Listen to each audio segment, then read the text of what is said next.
and welcome. Today we've got Rod Steele with us, where we are going to be discussing the updates of currency revaluations, wealth transfer, rates, and also some history on, the currency revaluations, why they would happen.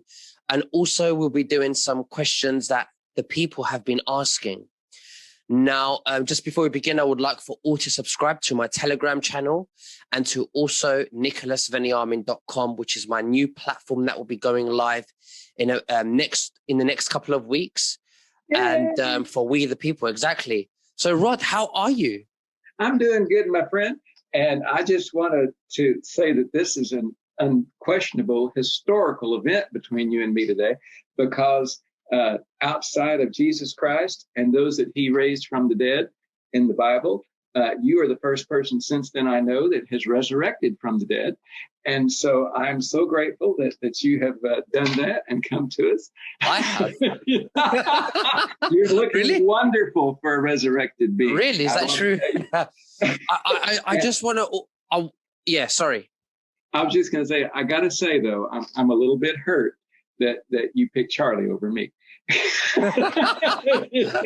Listen, I'm an individual, independent guy, and I listen to everyone. I give everyone a platform, and I let the people to decide. I just question them. Just because I question them or I do interviews with them doesn't mean I agree or disagree with them. It's up to the people to decide, and that's what this platform is for democracy and for people to decide. We do not enforce any information to the people like the mainstream media does. Yeah, and the people need to understand that what was true when it was said or when it was recorded may not be true by the time it's aired. So this is a very fluid situation. Things change a lot.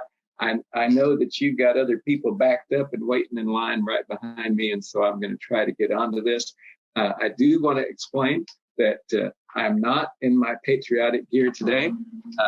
I'm in something a little more press colorful, and that's because as soon as I get up here, I'm driving across town and joining a baby shower for my daughter, who is pregnant with twins. We expect those to deliver late April, early May, depending on when they choose to take them. But for people that have questioned me how they're doing, it seems that they're about 4.5 pound-ish in there somewhere, and seem to be doing great. Mom's doing great. She's getting the Dickens kicked out of her constantly, and so she's in a lot of pain. But I'm big as a barn. Well, listen, I want to say congratulations to you as a father, and also to your daughter, who's, as a father and also as a grandfather, may I say. Ooh. I can't be that old. You're not a grandfather yet, are you? No. Okay. But you will be next month, right? I guess. And I told my kids earlier, before I ever knew this was coming up, I said, okay, I'm putting a freeze on y'all's birthdays. From this point forward, you're not getting any older. And they said, well, what's the deal with that? I said, because the math won't be right. If I keep telling people how old I want them to think I am, then they'd be able to figure it out if you got any older than you are now. Okay. So,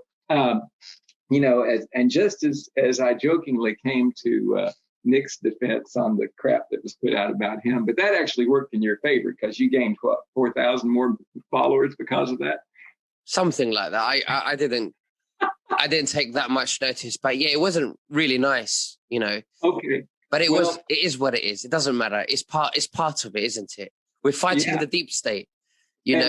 And that was kind of fun, really, because the people that knew, unless they were initially shocked, which I was when I first saw it. So I was glad that somebody corrected that. But at the same time, there's also people out there. There's a lot of politics involved in this. And as I said, it's very fluid. It changes constantly. And most people don't know. I've deliberately flown under the radar for years, just as part of that, and partly because I was told to on certain topics. And I try to stay away from those. But in that process, I get a little bent out of shape when all these people are demanding their dates and times and so forth. And they really don't seem to care about the process that's gone on literally for decades to get us to where we are today, close as we seem to be. And with that said, I personally know people who have died around the world. You can't say how, because the way they died was so undeterminable. And as an example, there were like 3 attorneys, one here in the US and 2 in other parts around the world, one in Europe. And all 3 of them were all doing the same job toward the progression of the programs being released. And all 3 died at exactly the same time around the world, and all 3 equally mysteriously. Now, you tell me that's natural. You know, one of the guys that was my personal good friend down in Beaumont, Texas, was a senior, well, he was the national sales director for the Tesla energy components that they had displayed all around the United States in stadiums, and had thousands of people come to witness it. And it was about the size of a normal air conditioning compressor for your normal house. And it would literally, it used the Tesla technology to suck the energy out of the atmosphere, and it would run a box that size, about a 2,500 square foot home, endlessly with power left over. And they were going to make it available. And I had a contract for one. I still got a copy of it that showed where I was going to receive one of these. And they said, well, and so of course, you know, politics and big business blocked it. And they said, well, we'll just give them away. And so I was expecting mine. Well, I didn't hear from my friend for a couple of weeks. And so I started investigating it. I followed up with him, and I got in touch with family. And they said, well, he passed away mysteriously in his home. The coroner thinks it was a couple of weeks ago before anybody found him. And so he mysteriously disappeared. And then I tried to follow up line to the guy that I knew that owned the company. And he had disappeared. His phones were gone. There was no record of where anything transferred to. The company was shut down. It just like it never happened, you know. And so and now the reason I brought all that up was as a prelude to the man I'm going to try to defend now, is Michael Cotrell. And he's been low on the radar too, but he's done a lot behind the scenes. And there's people that have been associated with him that are basically kind of blackballing him, and even called out that he needed to be done away with and such. And were it not for him, we wouldn't be getting this. And so that doesn't seem to come up in a lot of the rest of the part of the people that discuss these things. But he's very much a key figure. And I wanted to give some background on that if I could, and kind of bring people up to speed and help them realize what people have done so that they can enjoy all this. Okay. Absolutely. Absolutely. All right. So a little of this is going to sound unnecessary, but I'm trying to give you a background as to what led up to where he is today. And so back in 1989, Michael Cotrell developed a portfolio system that was financial in order to help the Ohio Affordable Housing Program. And HUD endorsed it and tried to do it in Youngstown. They later filed to operate Niagara Securities Incorporated, a securities broker dealer, as a joint venture with the Pennsylvania Affordable Housing Program. The city council okayed it, but said it needed to be collateralized and in order to get it started. And so that was in late 1990. In 1991, he went to Switzerland and set up several Swiss bank accounts in London and other locations. And the Saudi backers that were involved backed out because they thought it was too risky. So this went on to 1995, and he went to Scotiabank and met with the managers of a trading desk there. In 1996, he was approached by the Admiral Commander Lee Morris to be involved in the Chinese families in the sale and hypothecation of precious metals and in cash boxes And it ended up, Nick, being 36 metric tons of gold and another 6,000 metric tons of platinum. And they needed an outside entity to enter into a letter of intent arrangement. And Michael issued that and entered into contract phase. And that took him into 1997 with the Republic of China. Between 2000 and 2001, he was the secretary trustee of the Del Mar Checker Trust, which is a $500 million trust out of Annapolis, Maryland. And Olin Metals, who's an OSS military guy, was brought in to coordinate the money from this World War II era. Now, Michael became the trustee of the Del Mar Trust and was appointed by Mr. Nettles to recover his daughter's family's inheritance from the U.S. Treasury. Through the Office of Foreign Asset Control, OFAC, he submitted documents making it official and to the Bush White House in 2002. And this was known as the Cheney package. In 1990, going back a little, Michael had a partner, Mark Reynolds, who through his various operations with Bush Sr. ended up stealing Michael Cotrell's company and name and worked directly for Bush Sr. In 2002, he was working with the Commander Wilcox, who you've seen the videos of, I'm sure. In 2005, he was introduced to Leo Wanta. And I have Leo's book. He's on Twitter. You can follow him. And they've created a consortium who all had a copy of his thesis on their desk.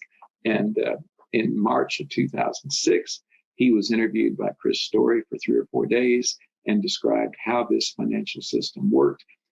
From 2006 to February 2010, Michael co-wrote articles with Chris Story explaining the workings of the financial programs and explained how the precious metals of the Chinese families were stolen by Bush Sr. 2007 to 2008, Leo Wanta brought Michael into his Ameritrust group as an executive vice president and secretary. Now, he, being Michael, formed a lot of the documentation that Leo used to convince the entities who supposedly held 4.5 trillion in his name to release it and let them do the revaluation at that point. Michael was not aware then that a lot of that 4.5 trillion was actually his. These problems developed because every time they wanted an institution to release it, they wouldn't, because they knew as soon as the money went into the account that Michael, with his Series 24 securities license, would know where it came from and who had it. And that was on Michael and Leo Wanta's, and they had nothing to do with it. And that would cause big problems for Bush Sr. You know, Sr. was the one who often said, if the people knew what we've done, they'd string us up from a tree. And so in 2008, Michael was fired from Ameritrust because he wanted oversight, and Chris Story and Michael had different perspectives on who had financial control versus Leo. Now, from 2008 to 2010, he was working with Chris Story. Michael submitted 4 affidavits to the Queen of England, but they were diverted to 10 Downing Street, and she never saw them. And so they went around another route, and they did get it to the Queen, and things started to happen at this time. In March of 2010, Chris died from a fast cancer that Michael believes malevolence was involved.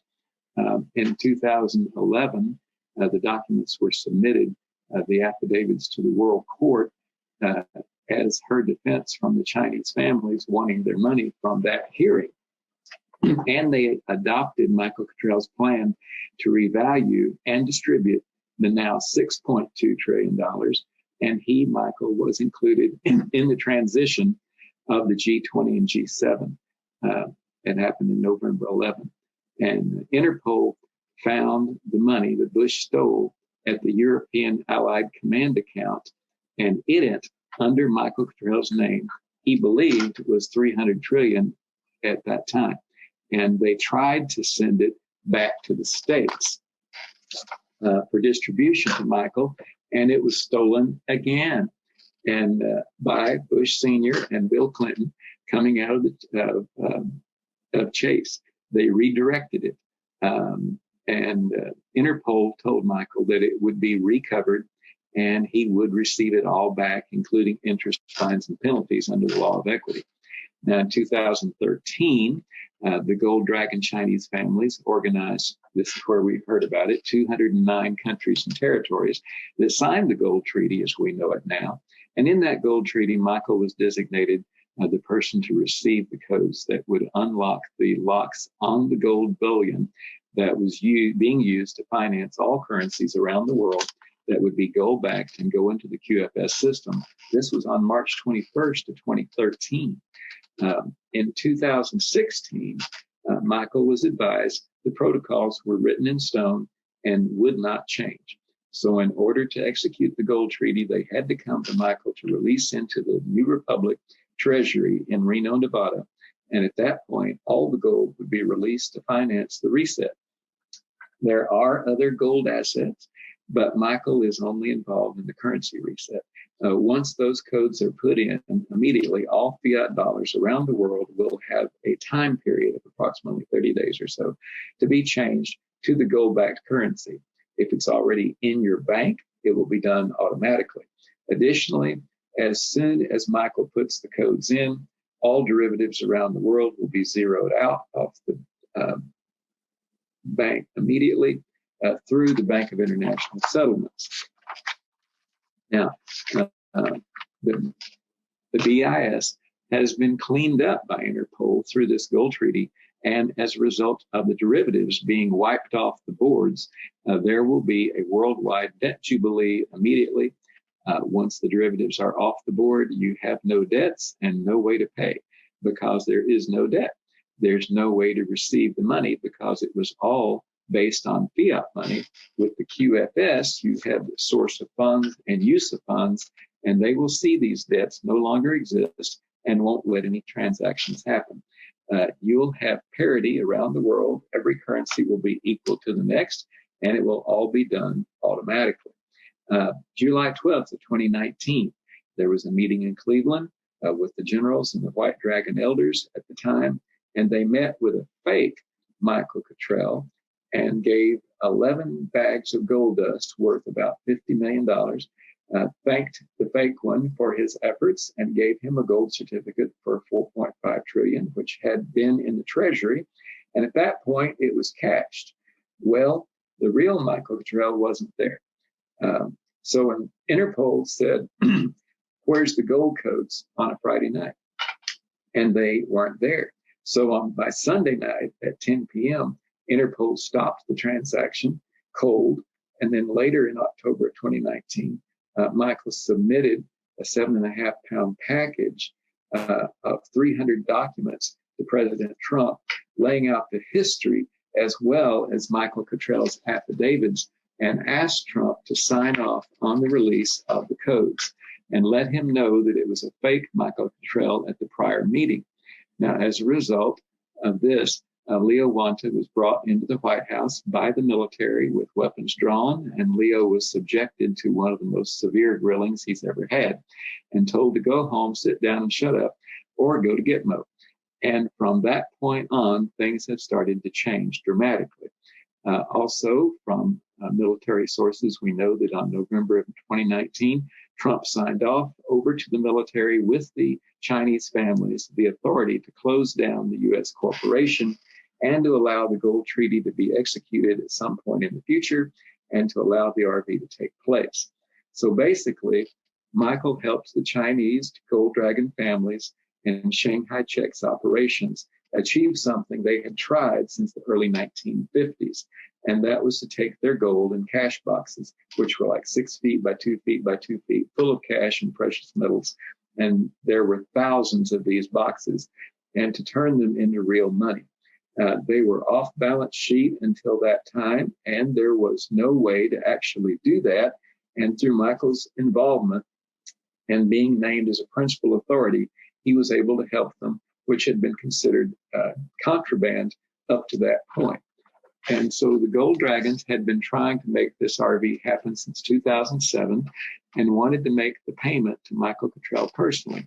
As a result of that effort, it was important that Michael be included in the Gold Treaty as a reward, and was chosen as the poster boy by Bush Sr. And Michael refused to do his dirty work for him. And for these reasons, he was included in the Gold Treaty. Now, he was the uncorruptible American. And his book that he's working on now, when it comes out, will explain that in detail. And he was one of the four horsemen referred to by the Treasury Department. There was Leo Wanta, Bill Bonte, Commander Wilcox, and Michael. The other three all worked for Bush Sr., and one by one, they all helped Bush Sr. continue the U.S. corporation. As of August 2013, the G7 meeting held in Russia and got together in St. Petersburg for the Moscow Agreement said there are no more four horsemen, it's only Michael Cotrell. And Bush Sr. was just a master manipulator of all of that. Interpol has said that this will happen over a weekend. Also, this is key to let you know who Biden's really working for. His camp tried to get Michael to hypothecate and breathe life back into the Federal Reserve, reversing everything Trump had done, putting us years away from ever getting this.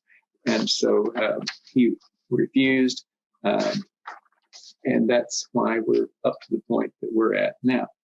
And so I hope that helps people, understand a little bit more of the serious efforts that have gone into this along the way, and that a lot of people have made sacrifices in order to get us here.